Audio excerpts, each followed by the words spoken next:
This is the Good Government Show. Over the next 5 years, 30 to 50% of our water workforce is going to retire. If their maintenance and preventive maintenance is not done on those $100 million worth of assets, the life expectancy that should be 20 years is now 5. Our sole purpose in life is to ensure that folks have safe, clean drinking water, and that the water that leaves the wastewater plant, when they flush the toilet and it comes to us at the wastewater plant, goes back to the waters of the state or to the rivers cleaner than what it was before they got it in the drinking water. So we take our expertise not only in the United States or North America, our expertise comes from France or Australia or New Zealand or other countries. We even have a robot dog now that goes around the wastewater and water plants that looks for issues in the system. You turn your tap on, you get a glass of water, and you probably don't ask yourself, is the water clean? You just expect it will be, right? Well, how many of us stop to think about what it takes to get clean water? Well, today's guest, that's all he thinks about. Welcome to the Good Government Show. I'm Dave Martin. First, help us share the message of good government by liking us and sharing us where we are on Facebook, X, YouTube, Instagram, and Blue Sky. Please share our show with your friends and review us where you're listening. And join our Good Government Show community. Check out our website for the link. Joe Tackett is the Chief Executive Officer, Municipal Water Contract Operations for Veolia. This is a company that works with government around the world in the areas of water management, waste management, and energy services. I regularly meet with mayors and other civic leaders at their conferences. I recently attended the U.S. Conference of Mayors, and I sat down with Joe Tackett. Government leaders consistently tell me the best way to manage and maintain projects at all levels, from building a new Little League baseball field to making sure they have clean water, is to build public, that's government, and private partnerships. Veolia is one of those companies that works with the government to help them keep the water clean, keep sanitation systems operating smoothly, and keep the lights on. As you'll hear, Veolia is an international company, and they're able to bring success from around the world to America's cities and counties. And as you'll hear, it's cost effective, and the result is savings for cities and counties, and ultimately, all of us citizens. In a minute, Joe Tackett will explain why when cities hire outside agencies to help, it's actually good government. Well, that and providing clean water. And that's coming up. Discover how leading government and education organizations are revolutionizing their operations through cloud-powered transformation. Join Amazon Web Services at AWS Imagine for Education, State, and Local Government in Chicago on July 29th and 30th for an immersive exploration of public sector cloud solutions. Experience hands-on technical demonstrations, participate in over 20 specialized sessions, and collaborate with over 500 industry leaders. Envision what's possible for your organization. Register now at aws.amazon.com/government-education/imagine, and we'll see you in Chicago. What if World War I never happened? What if these three royal cousins, King George of England, Kaiser Wilhelm of Germany, and Tsar Nicholas of Russia, chose peace over pride? Good Government Show executive producer Jim Ludlow has just released a new book. The Royal Cousins is a gripping alternate history that imagines how diplomacy and courage could have stopped a war that took 22 million lives. If only they'd used the principles of good government. Download The Royal Cousins now on Kindle. It's powerful, timely, and just 99 cents. And all the proceeds support our work here on The Good Government Show. Just search The Royal Cousins on Amazon today. Welcome to The Good Government Show. I have with me a different kind of guest. We have Joe Tackett. He is the CEO of Veolia. This is a global international company. And why don't you define your company better before I do? Sure. Veolia is an international company. We have roughly around 220,000 employees across the world. We mainly focus in the energy, waste, and water business. The energy, waste, and water business. Yes. That is a large business. It's a very large business. So We're here at the Conference of Mayors. You are one of the sponsors of this event and have been for quite some time. You've been very active here with the mayors. And what I wanted to talk a little bit about is water management and what you do with water and waste management specifically, which I think are two of your larger areas. And I want you to explain how it is that you're able to work with government to help them run their water management programs better. It's a good question. So we have in the United States, I'll just speak about the United States, we have roughly 200 water wastewater facilities and partnerships with municipalities across North America.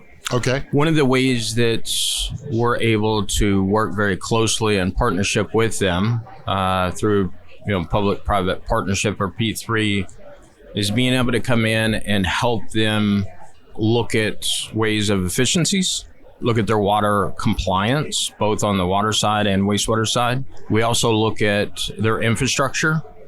Do they need funding, which we can help with? Do they need more of a daily oversight through management? And keeping in mind, over the next 5 years, 30 to 50% of our water workforce is going to retire. So when municipalities... 30 to 40% of the workforce, almost half of the workforce is going to retire. Almost half of the workforce is going to retire over the next 5 years.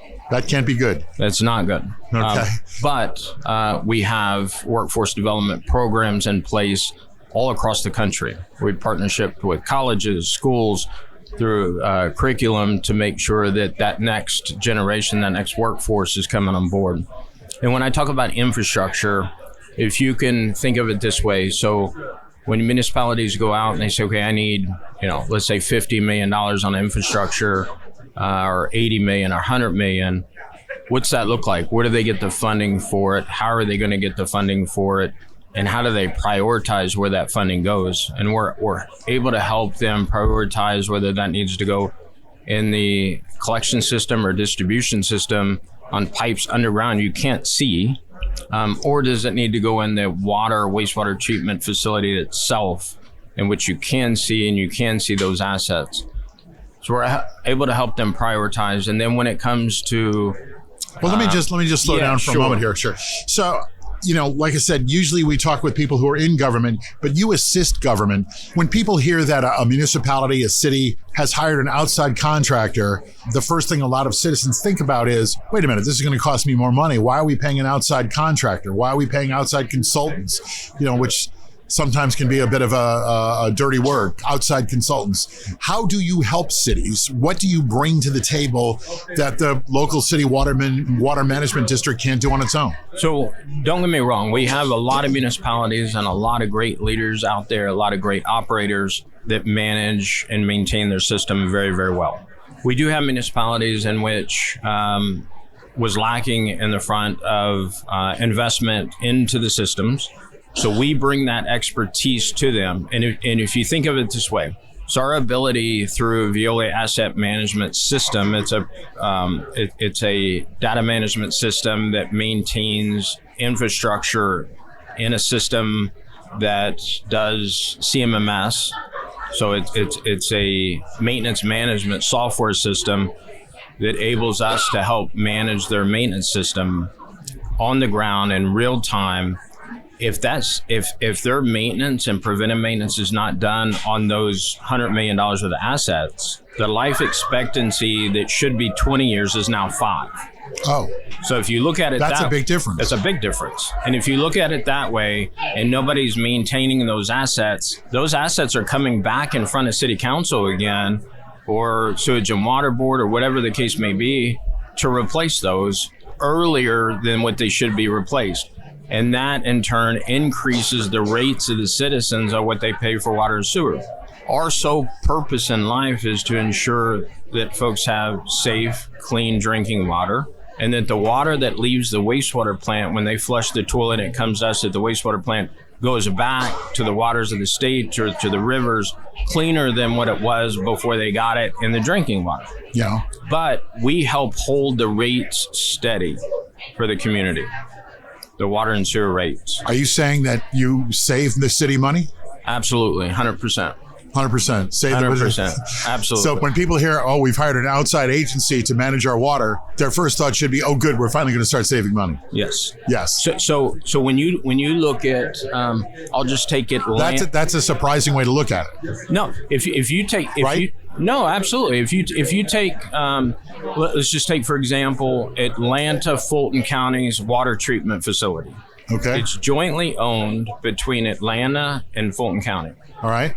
We've operated that water treatment plant for many years, and we've won many awards at that treatment facility, and we've saved the citizens millions of dollars over the course that we've been there through efficiencies, through our maintenance programs, through our chemical additions.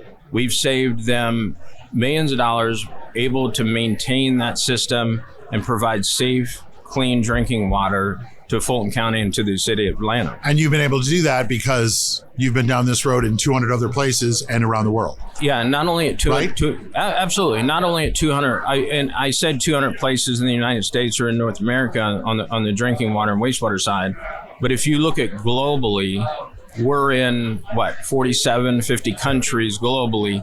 We are the largest wastewater utility in the world. So we take our expertise not only in the United States or North America, our expertise comes from France or Australia or New Zealand or other countries. Well, you're a French-based company, right? We are, yes. So what has France brought you can't hear the French in my voice here. None.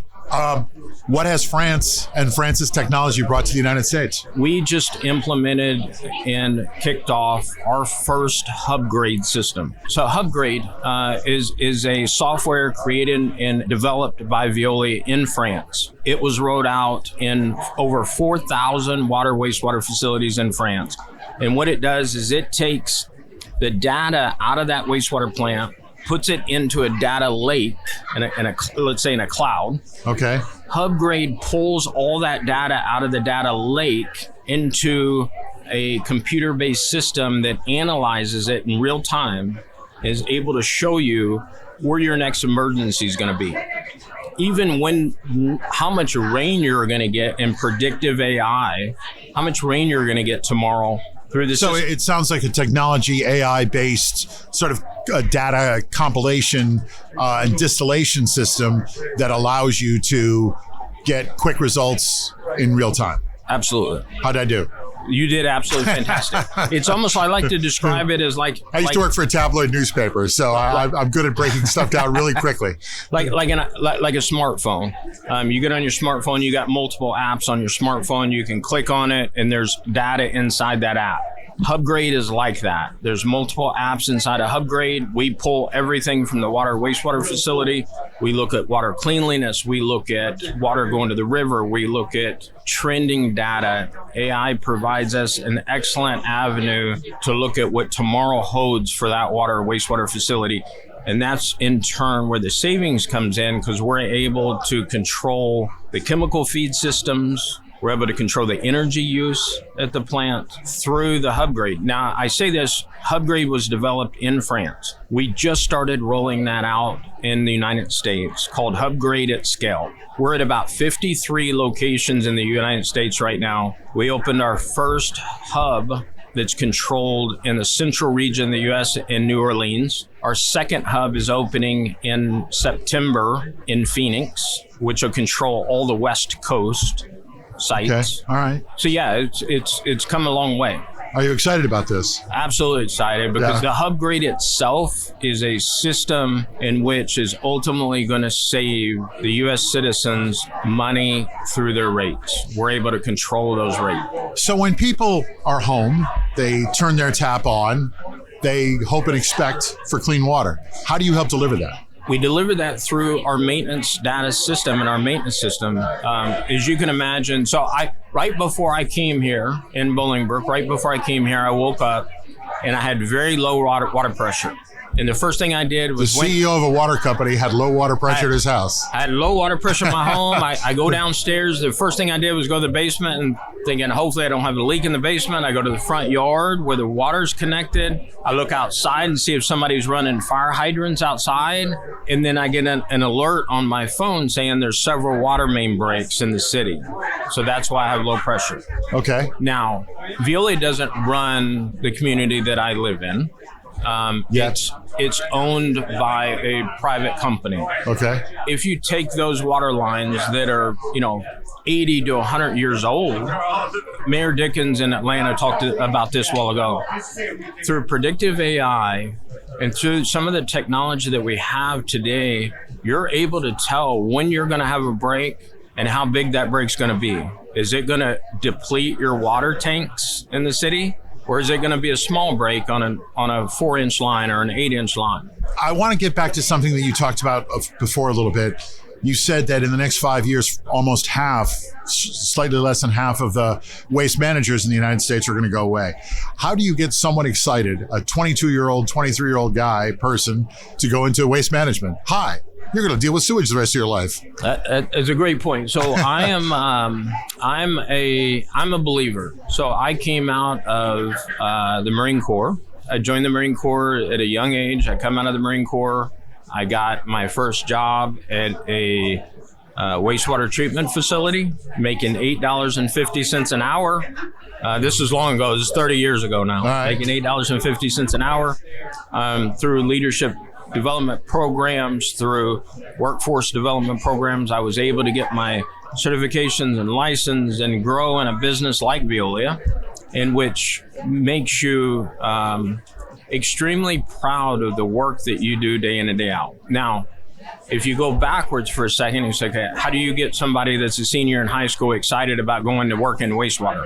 That, when we pull folks out, we say, okay, we now have AI. We now have data-driven processes at the wastewater facility.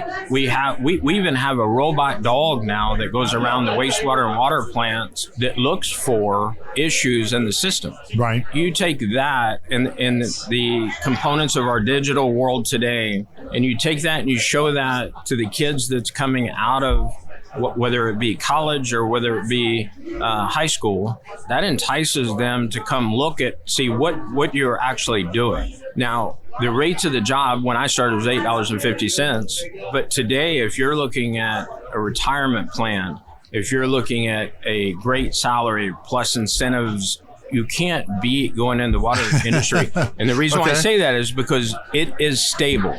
Water is never going to go away. No. It's a stable career for your until you retire. Okay. There'll always be a water. There's always going to be a water plant. It's not going to go away. So, interesting technology, good benefits, a good future, and you just have to put up with a little sewage. Put a little sewage, a little smell, but at the same time, if done properly and if maintained properly, you shouldn't have that smell. All right. Well, that's good to know. So we're going to get your ideas on government. Even though you're not in government, we're going to get your ideas on government in just a minute. The Good Government Show is sponsored by Our. That's OUR for Our Community. Get involved. We hear that all the time from government leaders. Our co-brands with your government's name and logo. Your staff and the people you serve are connected and part of your community. From any device, your members provide reliable data and meaningful feedback. Ask a question like, do we want more parkland or better homeless services? More engaged conversations come through the Our app. Visit Ourco, that's OURCO.com, and book a demonstration. These are difficult times, and if you believe in justice, progress, and democracy, the news you read and listen to can be pretty depressing. And that's why there's a new podcast called Good News for Lefties and America. Every day it features positive news stories for progressive listeners, because no matter how disturbing the headlines might be, there's always hope we can build on for a better tomorrow.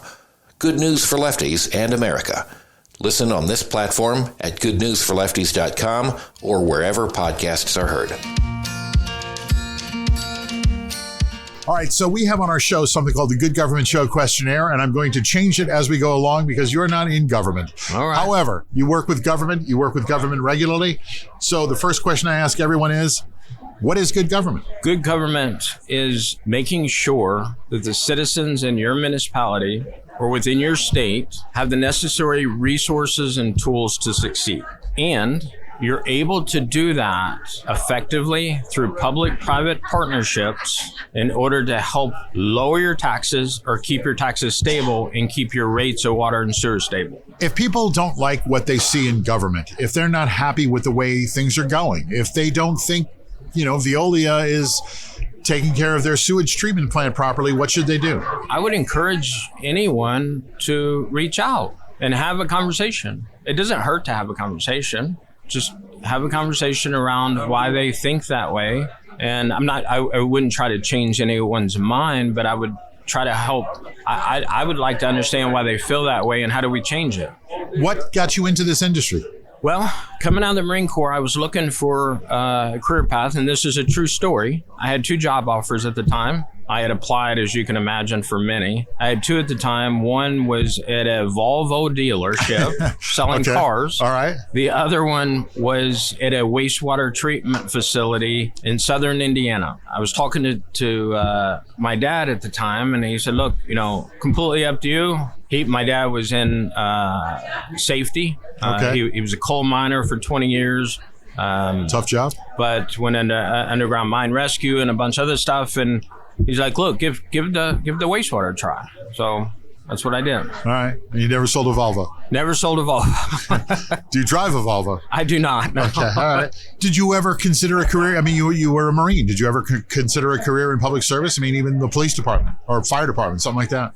I did. And at the time coming out of the Marine Corps, I was looking for a career. I did consider police department. I applied at the local police department. I applied at state police. I applied for Secret Service or Homeland Security type roles, which would have been at the time private law enforcement roles that helped embassies and things like that. But water waste management. I ended up in a wastewater plant and went out. That went out over everything. Yeah, out of everything that came about. And as a young Marine getting out, newly married with a pregnant wife, you're looking for a job. Gotcha. Yeah, all right. So I guess working on commission to sell cars didn't really appeal to you. I can see that now. Yeah. What would you like people, if you could sum it up, what would you like citizens to know about a municipality, a city, a state that does hire an outside contractor? What should they know about that process? Well, first, the municipalities should go through a request for proposal or RFP process. Right. They can also do to start. So go through all the proper channels. Yeah, right. Go through all the proper channels. I don't like the term contractor. Okay. Consultant. Pick your word. Not even consultant. What's your word then? I'm sorry. So when you look at a contractor or consultant, it's somebody that comes in that's hired to do a task and then they leave. Yes. They get paid, they leave, they go on. I like the word partner because we like to partner with municipalities and we share risk with them. And we also share in the rewards and the success of things that happen on a daily basis. Like I said, our sole purpose in life is to ensure that we're good partners in the community. We not only manage and maintain the water and wastewater systems, but we're also in the communities. In Milwaukee, for example, we're sponsoring the Bubbler Bikes. We have several stations along the bus route that we sponsor to make sure that citizens get picked up. The mayor's building 50 miles of bike lanes in the next couple of years in the city of Milwaukee. We sponsored electric bikes there to help ensure that these bicycles can be driven and rode through the city. Milwaukee, electric bikes. I like that. What's the best part of your job? People. I love dealing with people. I met you today. Thank you. That's good, right? Yeah. Right. I get to meet a lot of mayors, a lot of city council members, a lot of board members, a lot of citizens. Veolia has what I would consider the highest qualified technical people in the world. We have folks in the United States that work for Veolia that's come all over the world. But yeah, the great part of my job is dealing with people. I get to talk to mayors each day about what keeps them up at night.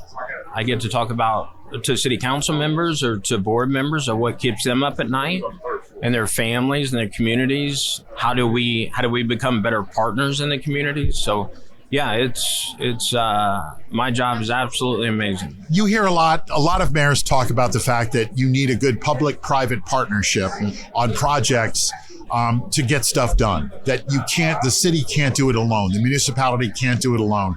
You need a good public-private partnership. With you on the private side, how is it working on the public side? How is it working with the government? Are they always great partners? It's a great question. We have across the 200 sites amazing partnerships. I will say that when you have let's say we've been there for 15, 20 years, been great partners. We have a mayor that's our city council members is elected not to run again. You have a new mayor come in, they're wondering who Veolia is and what they're doing there. And then you start the process all over again of educating and being great partners. We have other municipalities that look at Veolia as a global company. You guys have money. Maybe you should fund this and not charge, if you want to be great partners, not charge anything for it. Yeah. So it's a great dynamic there that's being created in the P3 space, because we do want to be great partners. We do want to share in the reward and risk along with the municipality, but at the same time, you can't be a bank either. Okay. Once you start becoming a bank, then the partnership starts to go away, because we're not a nonprofit company. So we like to be great partners, but also not taken advantage of, if that makes sense. This is the Good Government Show. We always end the conversation with a discussion about some good government.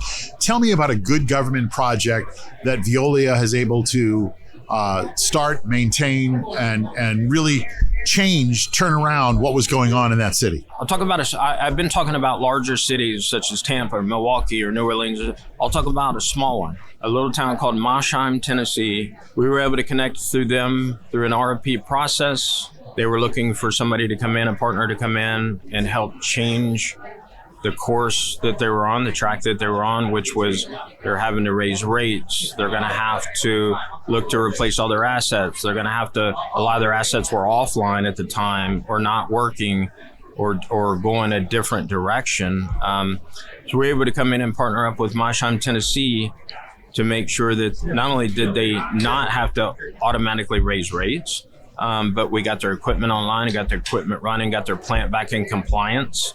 And it was a great success story. I still see it in the media. Probably weekly, there's something coming out about Mosheim, Tennessee, and the turnaround. So okay. It's been, and that's the other great part of my job, is to be able to assign the best of the best in the industry and the people with Veolia to projects like this, to go into a small community like that, where they don't have the federal funding or they don't have the state funding, or they can't raise rates, and be able to help them realize that partnership that we can do for them without having to go through a lot of rate increases. Well, I think that the citizens of there would be very happy to hear there were no other rate increases. So I guess that alone is good government. Joe Tackett, you are the Chief Executive Officer of the Municipal Water Contract Operators for Veolia. It was a pleasure having you on and hearing from a different side of how government can work. So thanks for coming on. Yeah, thank you very much for having me. After you get done with this episode, hear more good government stories with our friends at How to Really Run a City. Former mayors Kasim Reed of Atlanta and Michael Nutter of Philadelphia, and their co-host, journalist and author Larry Platt, talk with guests and other mayors about how to really get stuff done in cities around the nation. Check them out where you're listening now or through their nonprofit news site, thephiladelphiacitizen.org/podcasts. We help hold rates steady. That's what Veolia's CEO Joe Tackett said. He went on to explain that by bringing technology from around the world, they're in some 50 countries and 200 cities around the United States. All that experience, all that knowledge impacts each locality they serve. That saves money for everyone, for cities, and for the people who turn on their faucet and get a fresh glass of water. Well, that's our show. Thanks for listening. Please like us and share us with your friends and review us right here where you're listening. And check out our website, goodgovernmentshow.com, for extras. Help us keep telling the stories of good government in action everywhere. Join us again for another episode right here. I'm Dave Martin, and this is The Good Government Show.